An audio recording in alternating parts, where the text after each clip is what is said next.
Ali radhiyallahu anhu wa karramallahu wajhah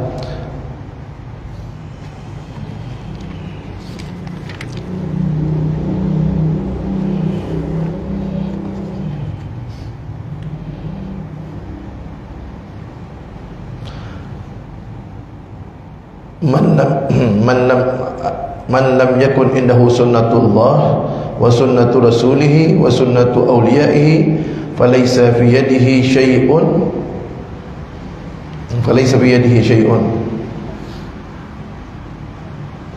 Sayyidina Ali bin Abi Talib radhiyallahu anhu pernah berkata, man lam yakun indahu sunnatullah wa sunnatu rasulih wa sunnatu awliyaihi falaysa fi yadihi syai'un. Barang siapa yang tidak ada pada dirinya sesuatu yang biasa dilakukan oleh Allah dan sesuatu yang biasa dilakukan oleh Rasulnya Allah dan sesuatu yang biasa dilakukan oleh para wali-wali Allah, jika tidak ada pada diri seseorang, maka orang tersebut tidak mempunyai sesuatu yang bernilai. Qila lahu li Ali, maka ditanyakan kepada Sayyidina Ali tentang hal tersebut. Ma sunnatullah, apa itu sesuatu yang biasa dilakukan oleh Allah? Qala kitmanus sir, sesuatu yang dimaksud yang selalu dilakukan oleh Allah, artinya merupakan kebiasaan Allah adalah kitmanus sir, menutup rahasia. Wa huwa ma akhfahu an-nas 'anil hadis inda syakhsin fa kitmanus sir wajib. Maka Allah itu kebiasaannya adalah menutupi rahasia hambanya. Hambanya berbuat dosa, hambanya berbuat salah, tapi Allah tetap menutup aibnya. Makanya orang yang menutup aib orang lain, aibnya akan ditutup oleh Allah Subhanahu wa taala. Rasulullah sallallahu alaihi wasallam pernah bersabda, "Man satara musliman fid dunya satarahu Allahu yaumal qiyamah," atau kama qala.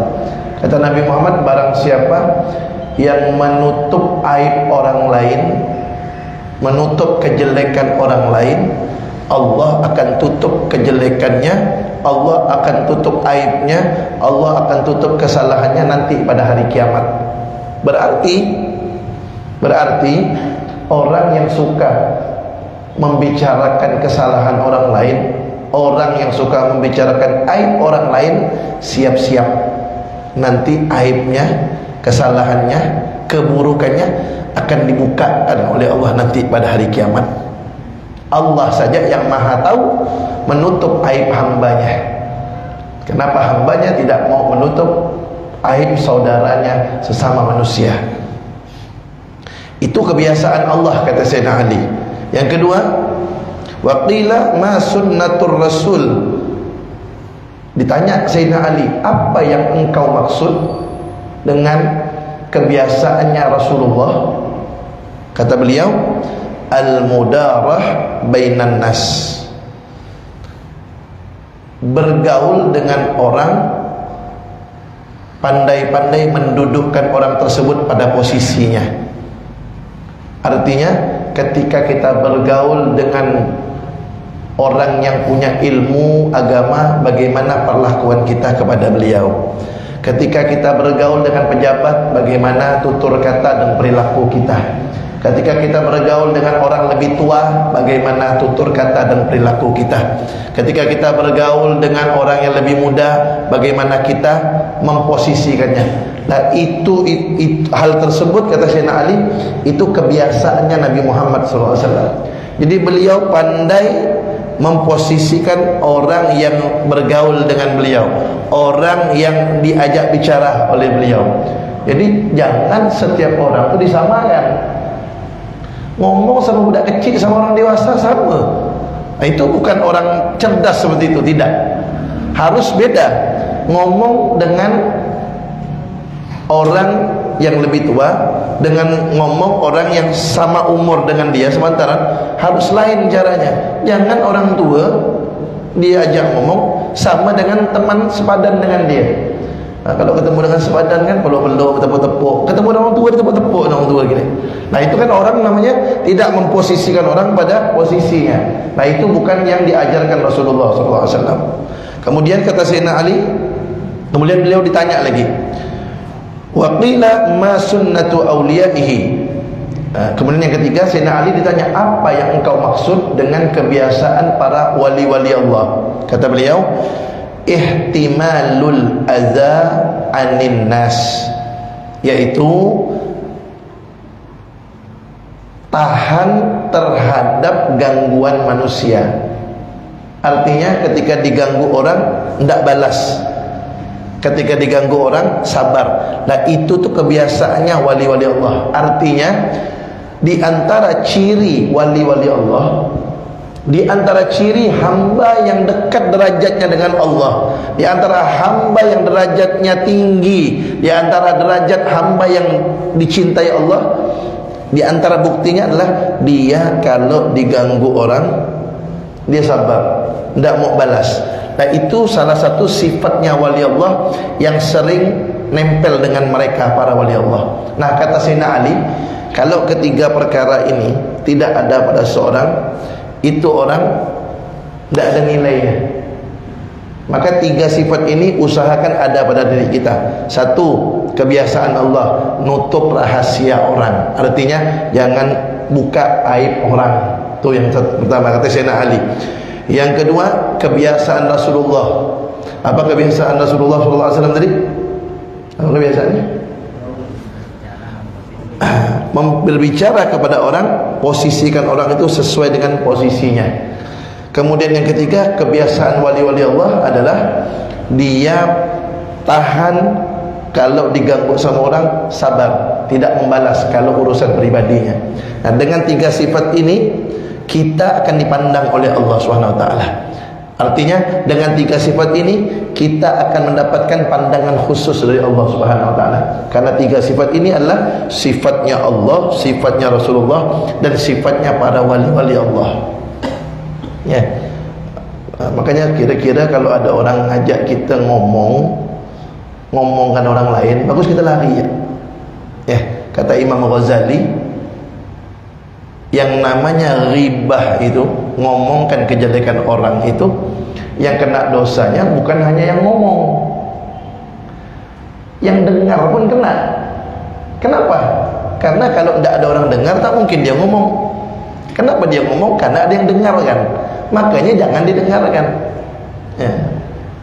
Maaf kalau nanggak-nanggak rumah orang tuh. Ya, kalau dia udah mulai gosip, udahlah, saya permisi loh. Pahala kita ni belum tentu ada. Dosa mau nambah terus. Ya. Nah, itu jaga aib orang, aib kita akan dijaga oleh Allah Subhanahu wa taala. Di akhirat ditutup, aib kita tidak akan dibuka oleh Allah. Nah, kemudian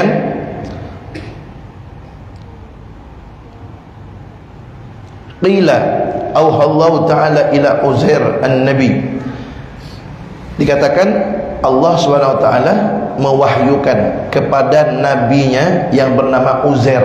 Jadi Allah itu punya nabi 124.000. Jumlah nabi itu ada 124.000. Jumlah rasul 313. Setiap nabi belum tentu rasul. Setiap rasul pasti nabi. Kalau nabi dapat wahyu, diperintahkan oleh Allah untuk menyampaikan wahyunya kepada umat. Kalau tidak diperintahkan oleh Allah untuk menyampaikan wahyu kepada umat, kalau nabi. Kalau rasul dapat wahyu dari Allah dan diperintahkan untuk menyampaikannya. Makanya kalau nabi belum tentu rasul, karena nabi hanya dapat wahyu saja. Tapi kalau rasul pasti nabi. Kenapa? Dapat wahyu dan diperintahkan untuk menyampaikan. 313 jumlah rasul, 124.000 jumlah nabi, dan yang wajib kita ketahui ada 25. Nah, salah satu nabi Allah ada namanya Nabi Uzair. Nah, di sini disebutkan Allah mewahyukan kepada Nabi Uzair. Apa wahyunya Allah?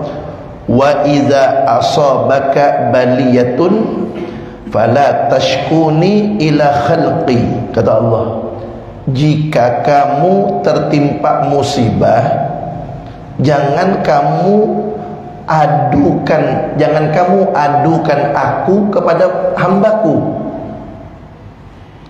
Kama la ashkuka ila malaikati idza sa'idtu ila masawik, sebagaimana aku tidak pernah mengadukan kejelekan-kejelekan kamu ketika kejelekanmu yang kamu lakukan itu aku lihat, dan aku tidak pernah adukan kejelekan kamu itu kepada malaikat-malaikat aku. Apa maksud itu? Artinya kalau kena musibah, jangan mengadu kepada makhluk. Contoh, saya ini lagi dalam keadaan tertimpa musibah, ngadu kepada makhluk. Allah tidak senang tuh. Jadi seakan-akan kita mengadukan Allah kepada makhluknya Allah. Saya ini sekarang lagi ditimpa musibah dari Allah. Jadi kita mengadukan Allah kepada makhluk. Allah tak suka tuh. Apa kata Allah? Sebagaimana aku tidak pernah mengadukan kejelekan kamu yang aku lihat. Semua kejelekan kita kan dilihat Allah. Sebagaimana aku tidak pernah mengadukan kejelekan kamu kepada malaikat-malaikatku. Jadi artinya apa? Kejelekan-kejelekan yang kita lakukan semua ini, Allah tak pernah laporkan kepada malaikatnya. Tak pernah Allah bilang, hei malaikat-malaikatku, tu si fulan itu lagi berbuat maksiat itu, si fulan itu sudah melakukan maksiat. Tak pernah. Artinya Allah saja tidak mengadukan kejelekan kita kepada malaikat-malaikatnya. Nah, ketika kita kena musibah dari Allah, na'udzubillah min dzalik, kena musibah, jangan adukan kepada manusia. Itu seperti kita mengadukan Allah yang memberi kita musibah kepada manusia. Allah tu lagi memberi aku musibah nih. Seakan-akan kita begitu. Itu Allah tidak suka seperti itu. Maka lebih bagus mana? Lebih bagus kita adukan lagi sama Allah musibah itu. Ya Allah, ini saya lagi kena musibah, tolong selesaikan musibah ini ya Allah. Apalagi waktu tahajud tuh, mengadu kepada Allah SWT. Jadi itu Allah wahyukan kepada Nabi Uzair, jangan adukan musibah kepada hambanya Allah Subhanahu Wa Taala. Kemudian kata beliau,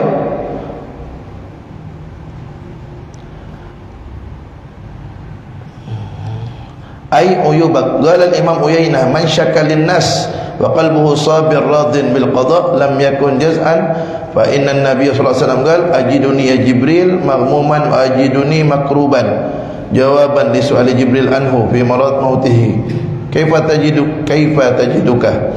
Jadi ketika mendapatkan ujian dari Allah Subhanahu Wa Taala, jangan mengadu kepada manusia. Maka hendaknya sabar menerima musibah tersebut, ridha, radin bil qada, terima itu musibah karena itu ketentuan dari Allah Subhanahu Wa Taala. Nabi Muhammad saja diuji oleh Allah Subhanahu Wa Taala. Makanya di antara para nabi itu 124.000, Allah pilih 313 menjadi rasul. 313 menjadi rasul, Allah pilih lagi di antara 313, Allah saring lagi 25. Di antara 25, Allah saring lagi 5. Namanya ulul azmi. Nabi Muhammad, Nabi Isa, Nabi Musa, Nabi Ibrahim, Nabi Nuh. Ini namanya ulul azmi. Mereka para rasul yang paling sabar menerima ujian dari Allah SWT. Di antara 5 ini, yang paling hebat, yang paling dicintai Allah, Nabi Muhammad SAW. Jadi disaring semuanya, sisanya Nabi Muhammad SAW. Di antara yang paling sabar juga, yang 5 itu ulul azmi. Yang paling sabar, yang paling mulia di sisi Allah. Karena kenapa? Mereka menerima ketentuan dari Allah Subhanahu Wa Taala. Kemudian An Ali radhiyallahu anhu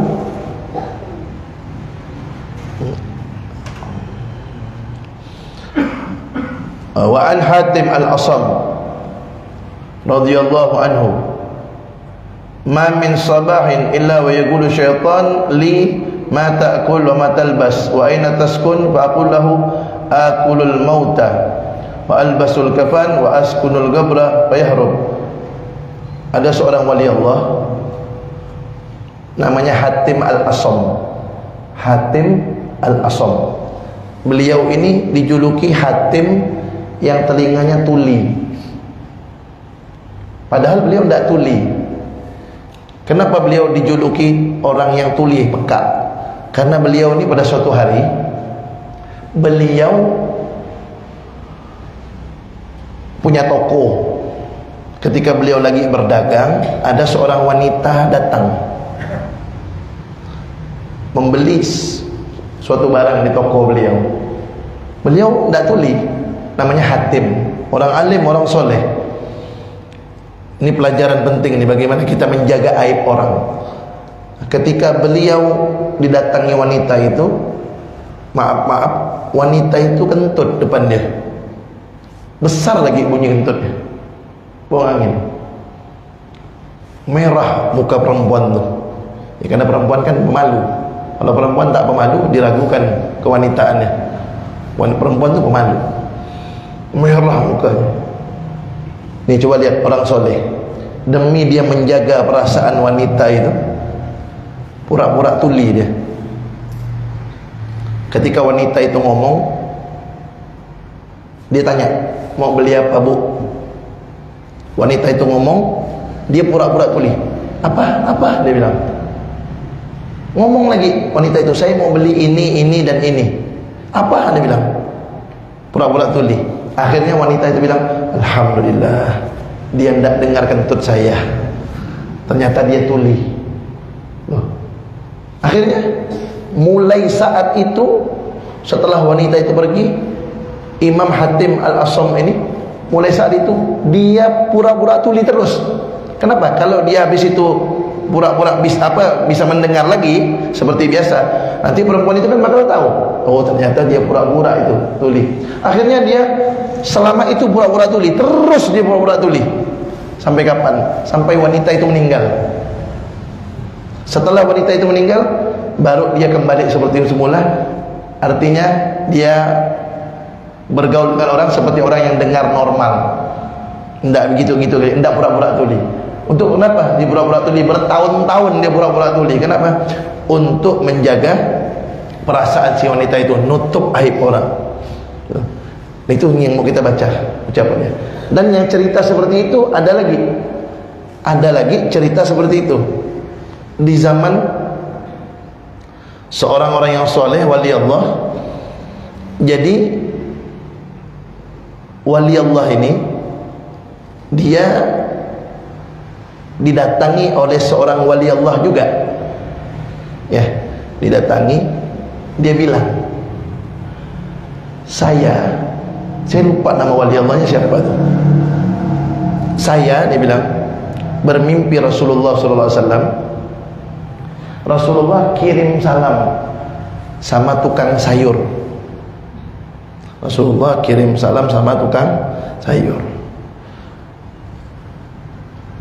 Dan Rasulullah bilang, itu tukang sayur nanti di akhirat tempatnya di samping saya, kata Rasulullah.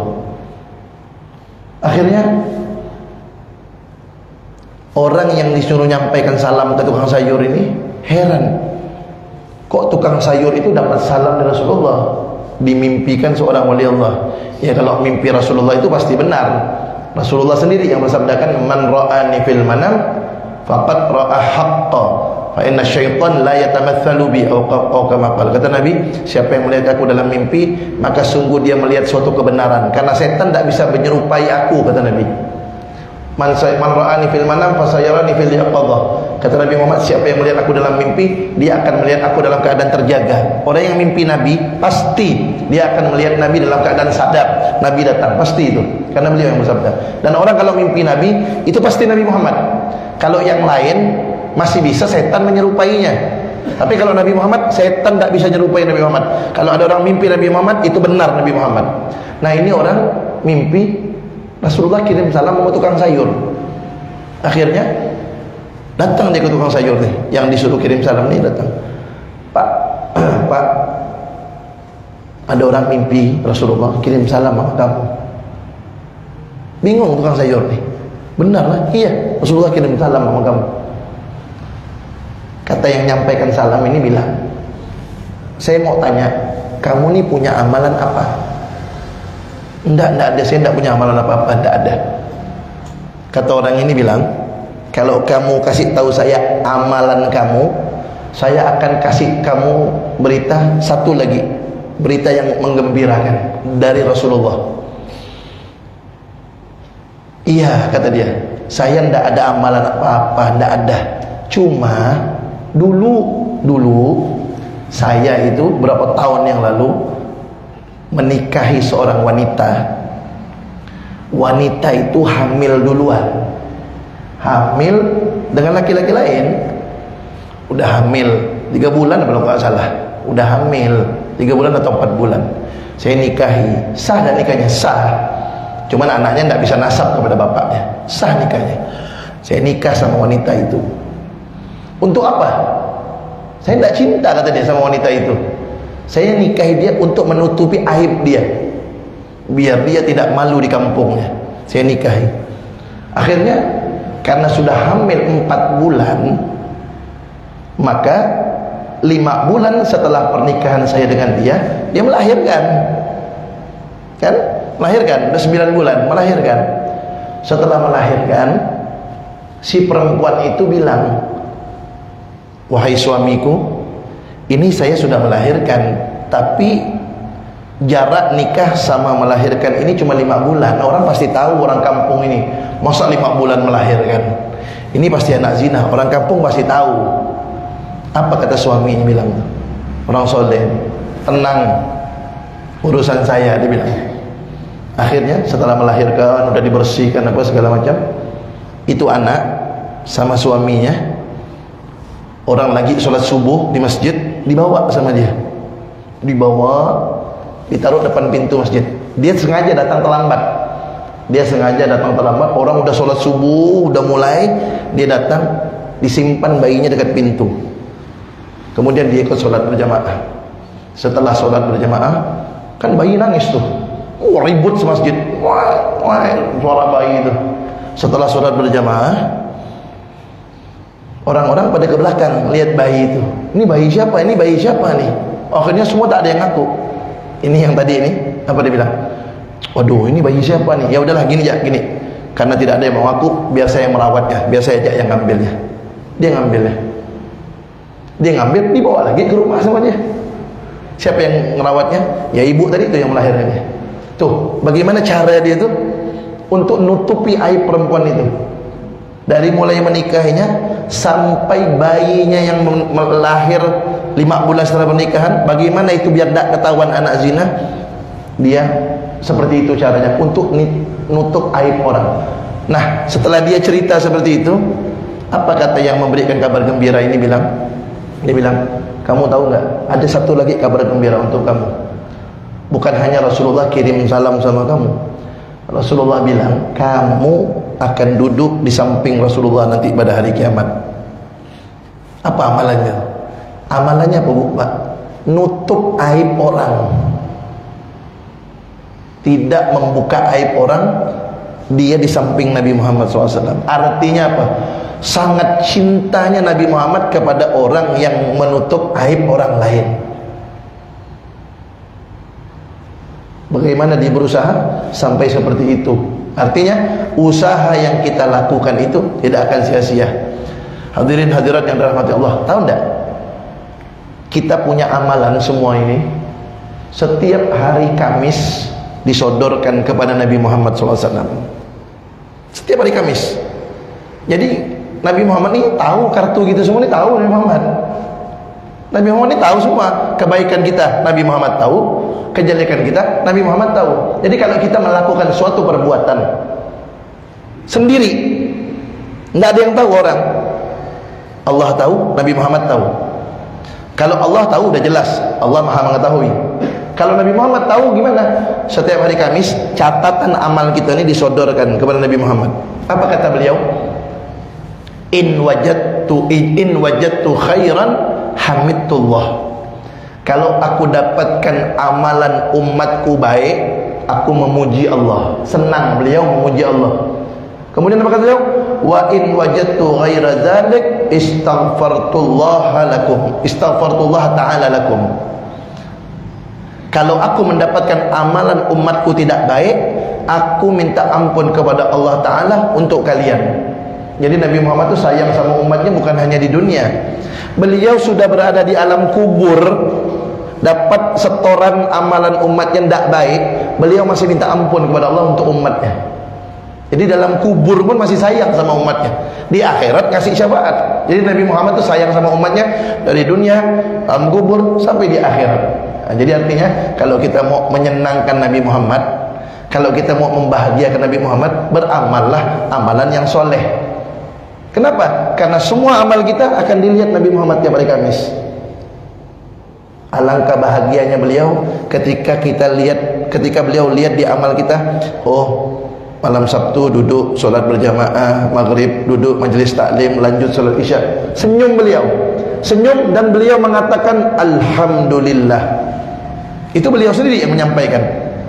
Tapi sebaliknya, kalau beliau mendapatkan na'udzubillah min dzalik perbuatan dosa, beliau minta ampun kepada Allah dan beliau sedih. Nah, tinggal kita lah masing-masing. Ayo kita nih, kita masing-masing. Kita mau menyenangkan Nabi Muhammad ke mau nyedihkan Nabi Muhammad? Kalau kita mau menyenangkan Nabi Muhammad, kalau kita mau buat tersenyum Nabi Muhammad, berbuatlah yang baik-baik.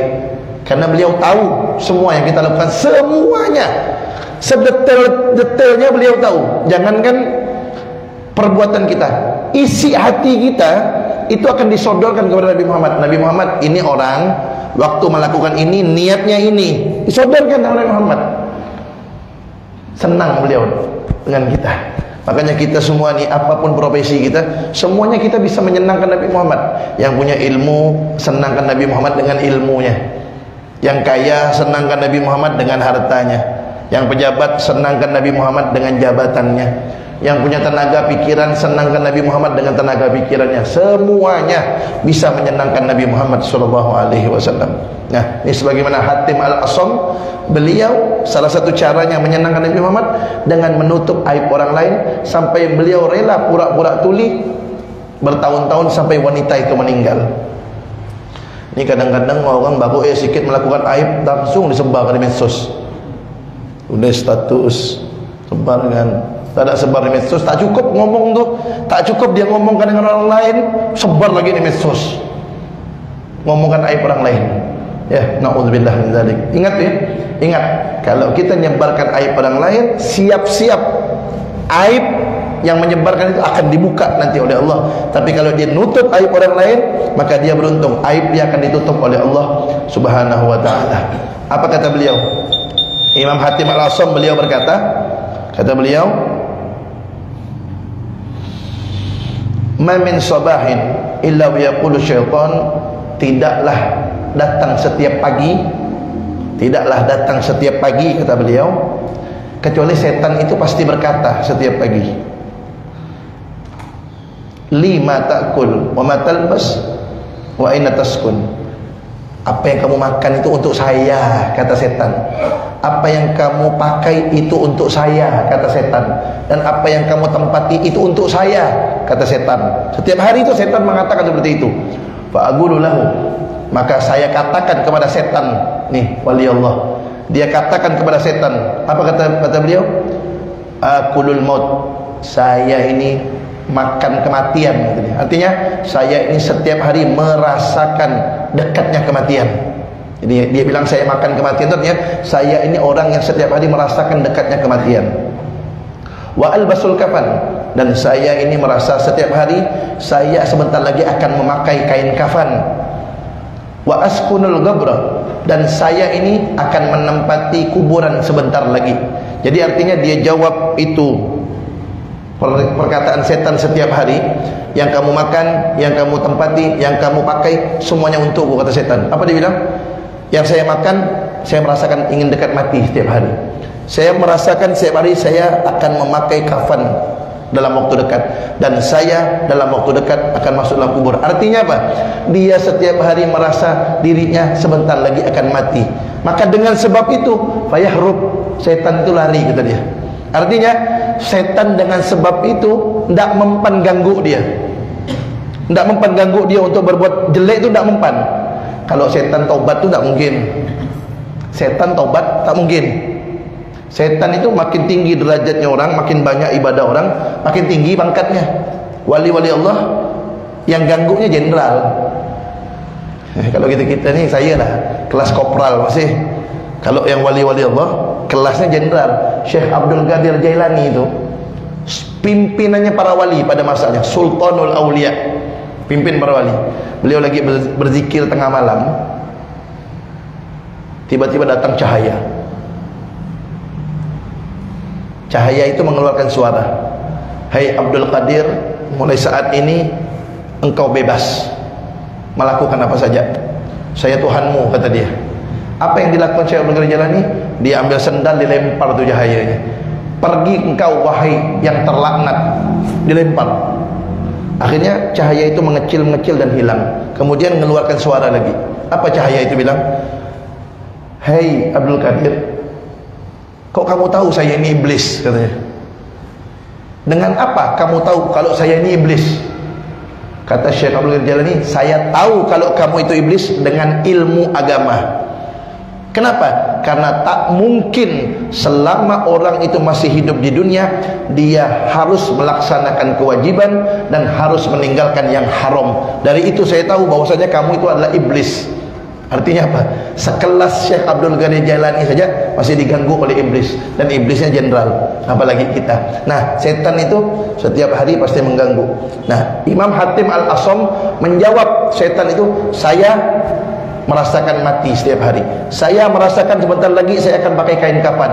Saya sebentar lagi akan masuk kubur." Dengan itu setan lari. Maksudnya setan tidak mempan mengganggu dia untuk berbuat maksiat. Kenapa? Karena dia selalu ingat mati. Ketika setan membisikkan, "Dahlah, tinggalkan solat, ingat mati, bentar lagi saya mati nih. Bagaimana saya mau selamat dalam kubur?"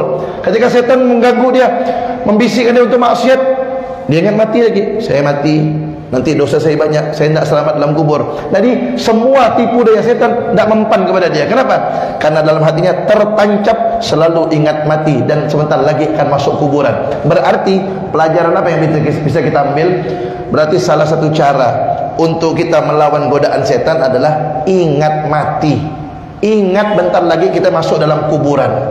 Itu wasiat daripada Imam Hatim Al-Asam, wallahu a'lam bissawab.